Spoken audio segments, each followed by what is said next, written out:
This afternoon here in the Astrodome, it is the Houston Oilers against the Pittsburgh Steelers for the American Football Conference wild card and right to move on in the playoffs. Come on now. You know I don't need to say much. We worked all year for this. This opportunity. Let's go out and accomplish our goal. All we need is a win. On three. 1, 2, 3. Win! Yes,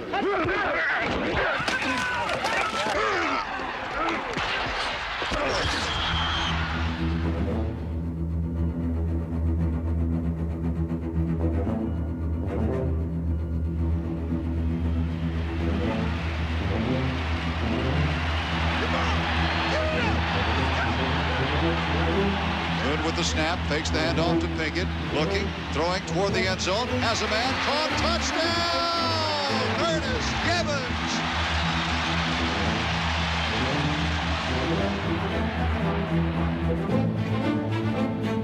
Put it in the end zone, baby! From the 9-yard line, Moon looking in the end zone, throws, caught, touchdown! Givens again!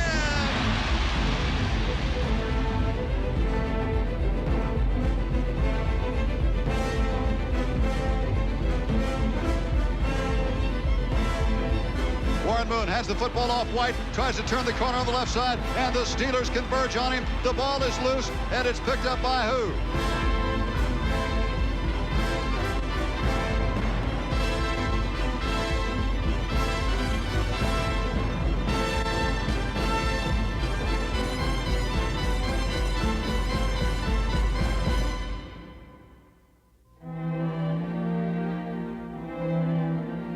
Although the shock of a stunning defeat was foremost upon their minds, when the Oilers looked back at 1989, what will be remembered is the year they sidestepped tremendous obstacles to qualify for their third consecutive playoff berth. A season in which the Houston Oilers started grasping for greatness.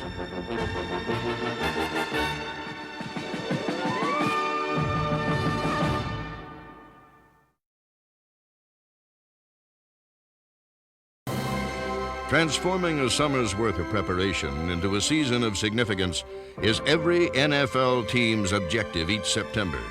And Houston sensed they had the talent to distance themselves from the competition.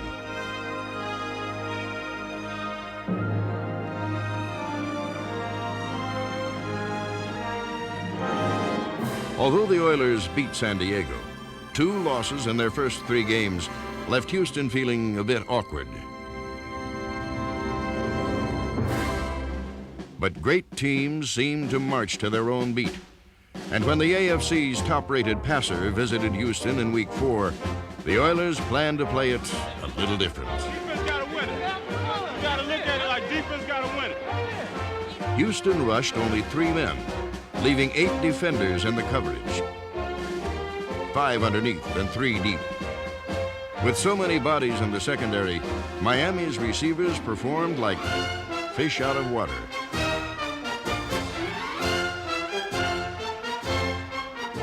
They don't want to play no more. Told, we get up on them, man, they quit. Tipped passes were engulfed in a sea of blue, and Dan Marino suffered through his worst day as a pro. Intercepted by Lyles at the 45 at midfield at the 45. It was not a defensive scheme new to Marino, but never before had a secondary shrunk the field as the Oilers did in their 39-7 victory. In 1989, Houston blended wisdom with youth to form a defense that had a hard-hitting effect on the opposition.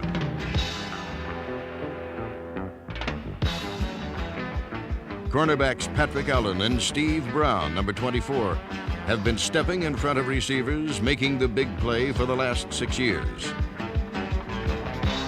6 times opponents tried to beat the Oilers with Hail Marys, and 6 times the opposition's prayers went unanswered. The most outstanding season for an Oiler defensive back was by first-year safety Bubba McDowell, number 25, a member of the NFL's all-rookie team.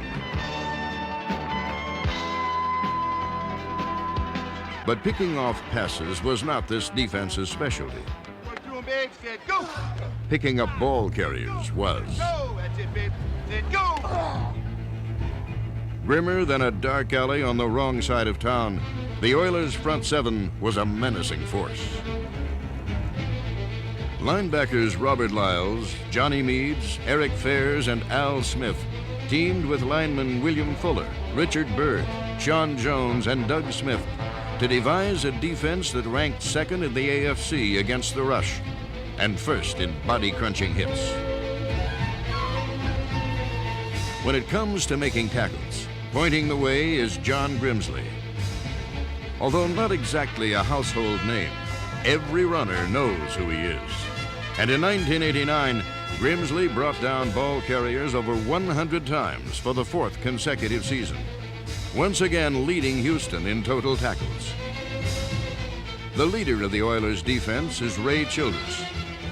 Possessing the strength to blow past offensive linemen with relative ease, and the speed to run down end sweeps on the opposite side of the field, Childress is one of the game's premier defensive ends.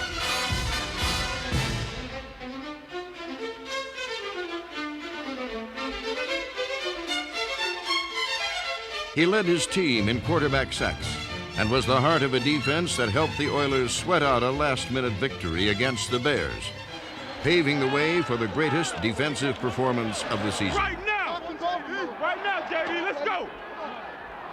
We're going to be on him now, right now.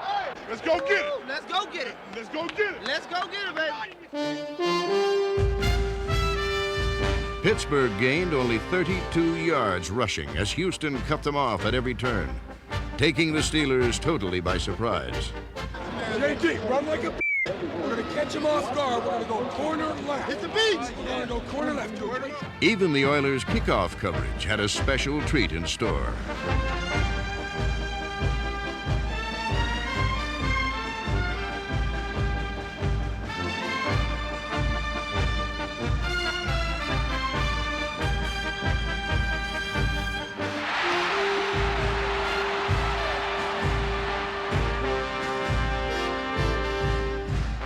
The Steelers never crossed midfield in the first half, thanks to a defense that didn't let up and a punter that could put them down. Greg Montgomery led the AFC in average per kick and helped place Pittsburgh in a hole from which they never recovered. As 4 quarters of Oiler domination drew to a close, the defense had its sights set on a shutout. Let's go, baby. Let's go.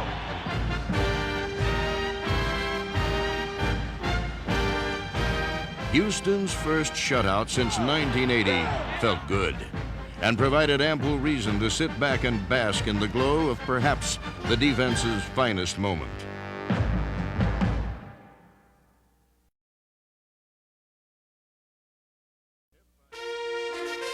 Step by step, Warren Moon has been slowly but surely grasping for greatness in the NFL, and enters every huddle in the pursuit of perfecting his skills. Game in and game out, meeting in and meeting out, practice in, practice out. He does everything he can to do it exactly right so that when the game comes around, he performs at the level that he has been performing at.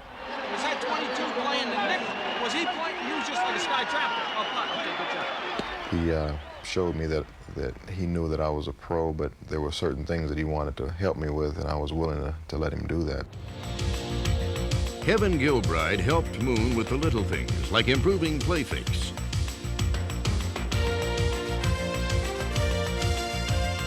and increasing the velocity and accuracy of his sideline pass.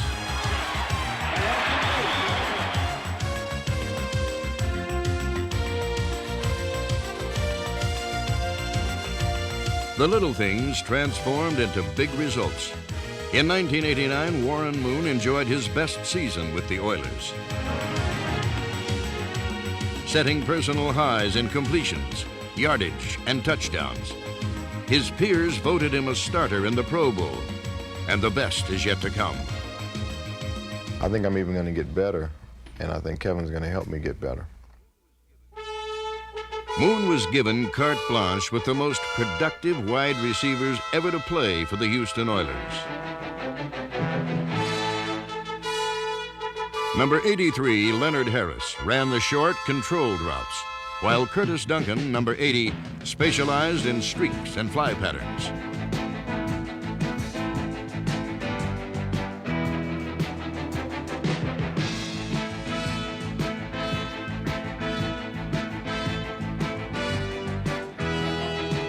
Whenever Warren Moon spotted Duncan one-on-one, it was usually in an express lane to the end zone.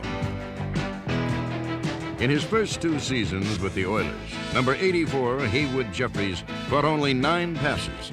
But in 1989, the former first-round draft pick picked apart defenses with nearly 50 receptions.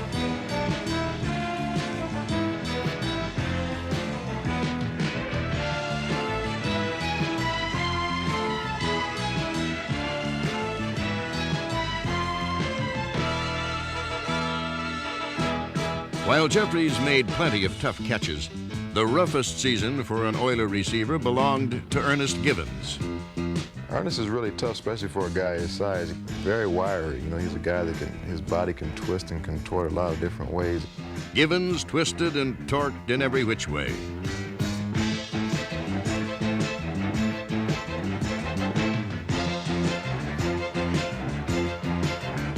He was upended both on and off the field.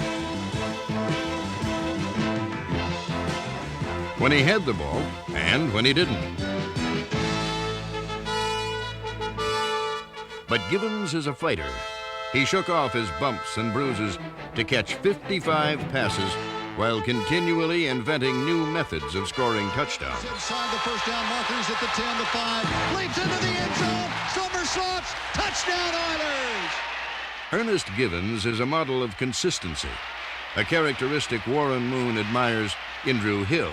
He's very consistent. You always know where he's going to be, always running full speed, and very easy to read. Surrounded by today's sophisticated defenses, Warren Moon and Drew Hill look like they're just playing catch in the park.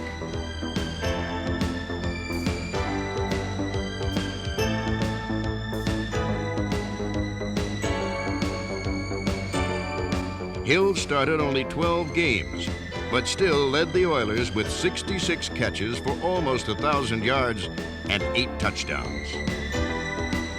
Like a safe port in a raging storm, Moon found refuge in Hill, and together, the Oilers were never in over their heads. Houston's wide-open passing attack was successful, thanks mostly to the protection provided by the Oilers' offensive line. They formed a perimeter around Warren Moon. Defenses could not penetrate for 6 games, a feat Houston had not accomplished for a decade.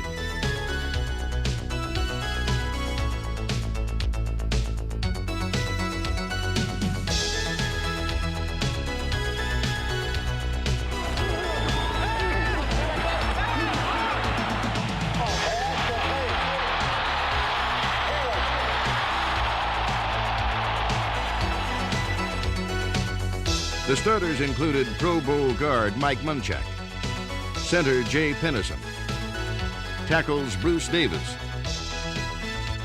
Dean Steinkuhler, and All-Pro guard Bruce Matthews. Their ability gave Moon all the time he needed to complete nearly 80% of his passes in a victory against Detroit.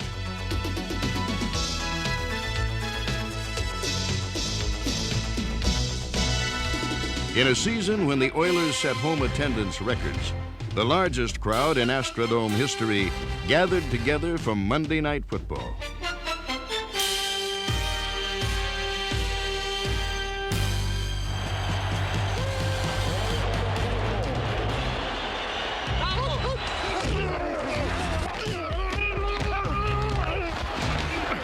Under some pressure, throws in the end zone, Harris, touchdown!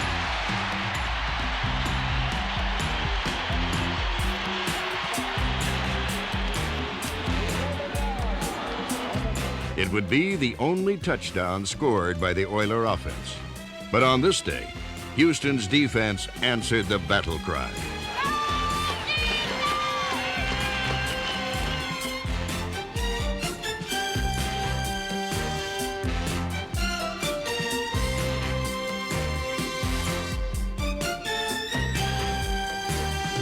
The punt, and it's blocked in the end zone. It's recovered by who? If it's recovered by the Oilers, it's a touchdown. The officials are trying to get in there and see who has that football. Eugene Seal had the football, but near the end of the fourth quarter, Houston still trailed by a point. With only 2 seconds left, The outcome rested on the foot of Tony Zendejas, the Oilers' leading scorer in 1989. Here's the kick.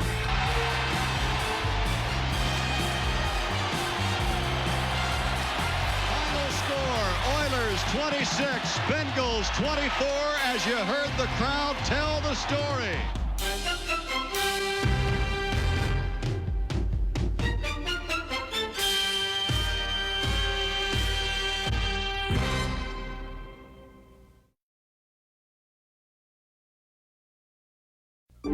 The light at the end of the tunnel was never in sight for Houston's running backs. Each man averaged less than 5 carries per game. They felt like sideline spectators, loose and limber, hoping for any opportunity.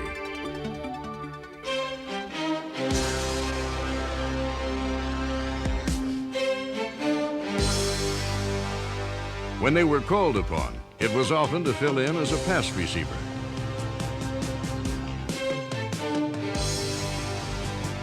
Running plays were restricted to the tough yards near the end zone. But number 32, Alonzo Highsmith, Alan Pinkett, Lorenzo White, and Mike Rozier, number 30, responded by scoring touchdowns and helping the Oilers win 7 of 9 games in a mid-season stretch. While their duties were sometimes as mundane as running out the clock in a victory over the Raiders, Houston's backs were vital to the team's success. If the entire season could be summarized with one play, it was Alan Pinkett's 60-yard dash to victory.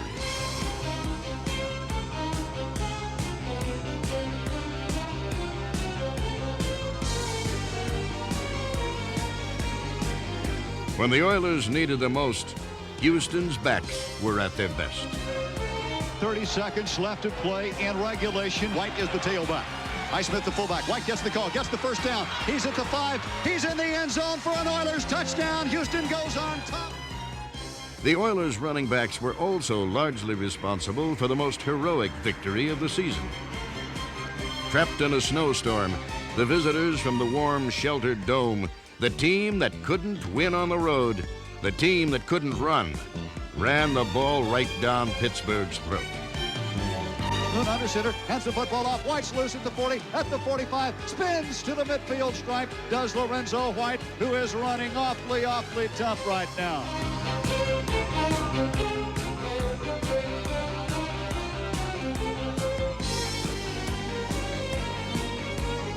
And off White, right side, dives. The ball is over the plane of the goal line. Touchdown, Oilers! Houston continued the march toward the playoffs in a victory over the Buccaneers, giving the Oilers a chance to win their division on the final week of the season. And hello again, everyone, from the Astrodome in Houston. It's the Oilers against the Cleveland Browns tonight in what could be the biggest game in Houston Oilers franchise history. AFC Central! Yeah! AFC Central, baby! You got right here! AFC Central! Come on! Let's start it off!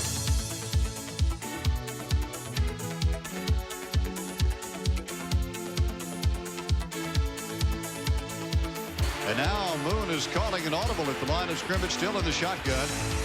Moon will now throw toward the end zone. Caught Drew Hill! Touchdown! 2 second-half touchdown passes to Drew Hill gave the Oilers a temporary lead. But as the game drew to a close, so too did the possibilities of a division title. It would be the end of the Glanville era. In what could have been their biggest victory, Houston was left grasping for greatness. And the Oilers' opportunity to win the AFC Central outright goes for naught. But the Oiler organization found the right man to complete the task.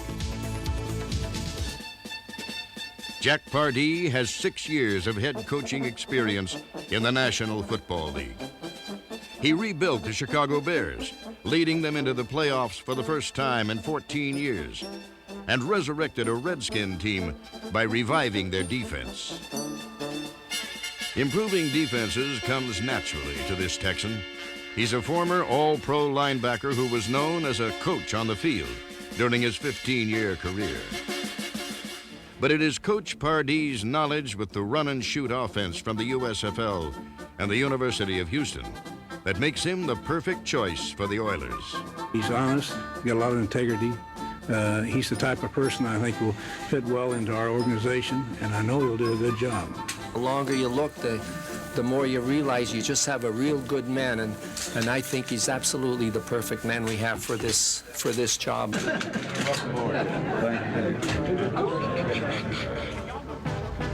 Pardee's expectations are realistic. It's hard to win. Guys, that's the parody of the NFL. All the teams are so good, but the quickest way to lose is to beat yourself. The competition is so keen, you better be a smart team, and that's the kind of team I expect us to be. And smart is expanding what the Oilers do best. We didn't want to come in and have to change everything. We wanted some continuity. Houston's passing attack will be the building block for the run and shoot.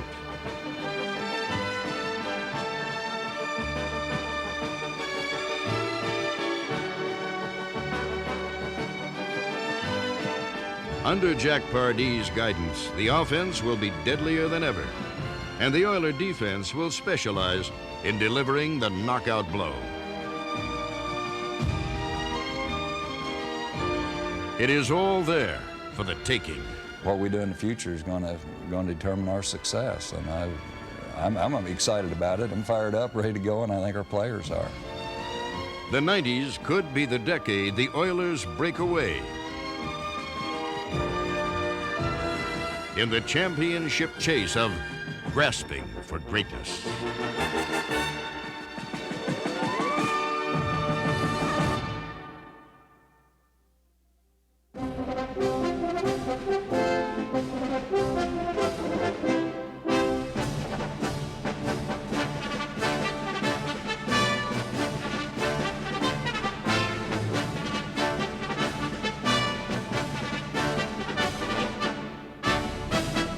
Get it done today with a win. On three. 1, 2, 3. Right. Play hard, but play smart. Come on, Bob. One big play. Let's go, Blue!